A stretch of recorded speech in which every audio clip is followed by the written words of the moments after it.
The following Stealing the Mind Bible Conference presentation is by Chuck Missler and is entitled Israel and the Last Days. For a free catalog of all of our tapes and books, call Compass at 1-800-977-2177 or on the web at www.compass.org.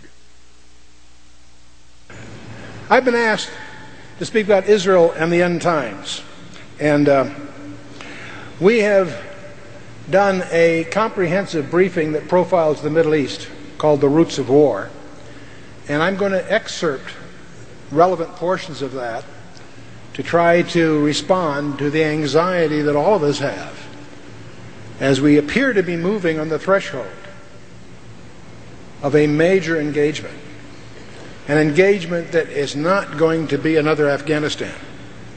It could be much more serious. Now, we're dealing with players that have nuclear weapons. Now, the whole Middle East is, of course, a cauldron. And I'm always reminded of Macbeth, double, double, toil and trouble, fire, burn, and cauldron bubble. And in this cauldron, we have about 10 players, the major players in the Middle East, many of which have nuclear weapons, almost all of which have biological weapons, and all of them have missiles of substantial ranges.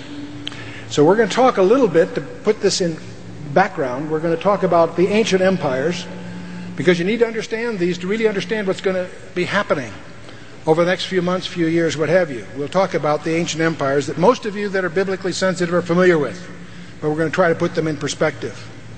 Then we'll talk about the current contestants: Iraq, Iran, Saudi Arabia, Egypt, Syria, Jordan, Turkey. We usually include Pakistan and India, not because they're in the Middle East, but they're both nuclear combatants that are also almost on a daily basis threatening each other.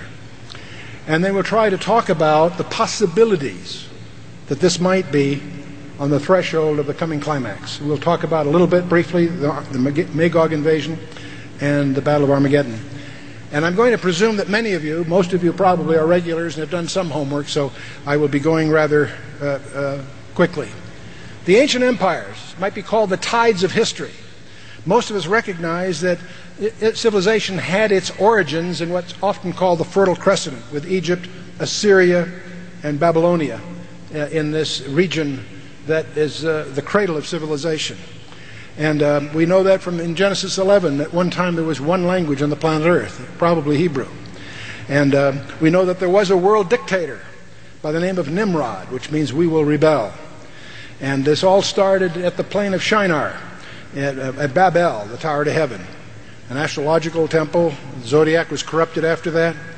And I won't start on that here, but we don't have time. But we can look at the Bible as a tale of two cities. The city of Babylon is the city of man, and the city of Jerusalem is the city of God. And we're all familiar, I think, with the fall of all of that. The earliest civilization being the Assyrian, then following Egypt, then Assyria, and then the Babylonian Empire. A city called Babylon rose to power, took over the whole thing, and became the Babylonian Empire. Most of us are familiar with Daniel chapter 2, as also amplified by Daniel chapter 7, where Nebuchadnezzar's dream is interpreted by Daniel, and of course lays out the empires, 4 of them, the last one being in 2 phases. And that is clearly laid out in the Daniel 2 and Daniel 7. Most of you are familiar with it. And most scholars recognize the last 2 phases being the same empire in 2 phases, Daniel 7 amplifying that with some clarity. Babylon did indeed endure till about 539, was succeeded by the Persians, which of course were succeeded by Alexander the Great and the Greek Empire. And it broke up in a way that we need to understand, because there's some profound insights in the scripture that many of us miss. And I want to touch on that before we're through. And then, of course, that was succeeded by Rome. We'll call it Rome Phase 1. Each of these empires was successfully conquered by the previous one, the successor one, until Rome. Who conquered Rome? The answer, nobody. It broke into pieces, and according to Daniel 7 and 2, that those pieces will reassemble into a final form about which the scripture says a great deal. Well, the Babylonian Empire, of course, was succeeded by the Persian Empire, and which was succeeded by the Greek Empire. Now, when the Greek Empire breaks up, Daniel chapter 11 details some surprising aspects of that. The first few verses are simply the conquest by Cyrus, the Persians, and so forth. But by the time you get to verse 3, you're talking about Alexander the Great, the Greek Empire being set up. So the first two verses are the Persian Empire. The rest of the chapter talks about the Greek Empire and what follows. When Alexander the Great dies, and incidentally Babylon was his capital, his four generals divide up the empire. Cassander and Lysimachus took their portions, and it's the last two, Seleucus and Ptolemy, we want to pay a special attention to, because in that detail, God gives us a glimpse of what's coming ahead of us. And Cassandra and Lysimachus took those portions that are really Turkey. Seleucus took the east, Ptolemy took the south, and there are so-called 400 silent years between the close of the Old Testament and the beginning of the New. They're often called that by scholars, the silent years, but they're not silent.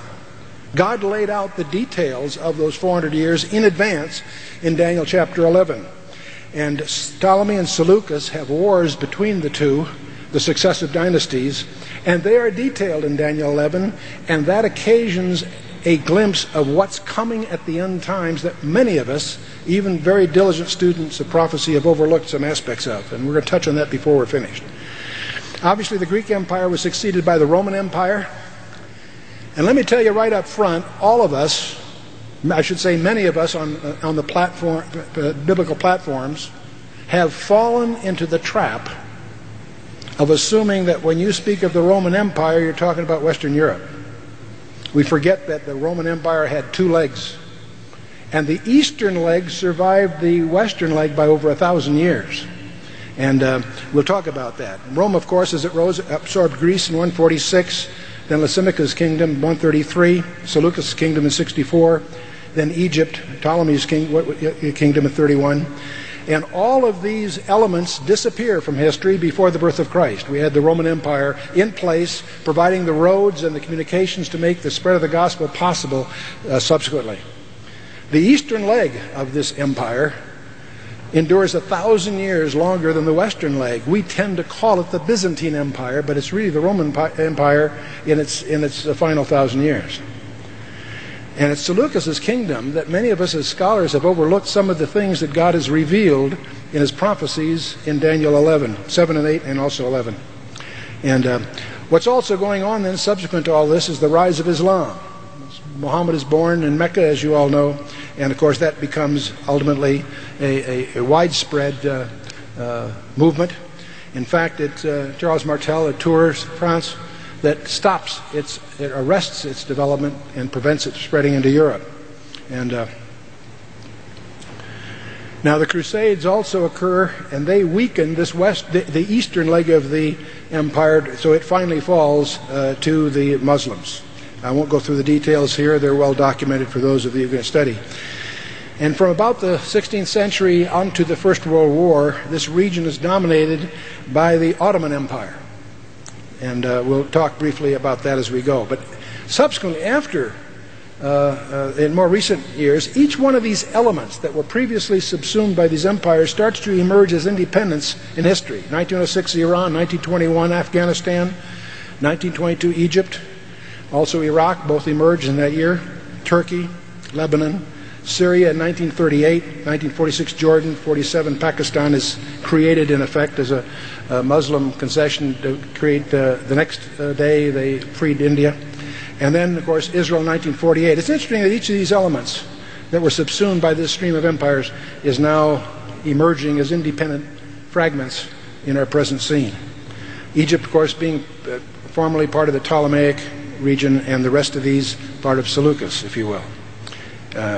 So now we have in the Middle East today then these players, of course. We've got Israel, Syria, Iraq, Jordan, Egypt, Saudi Arabia, and Iran. We're going to focus on those and get those a little bit in the context in terms of their history, but also where they stand today.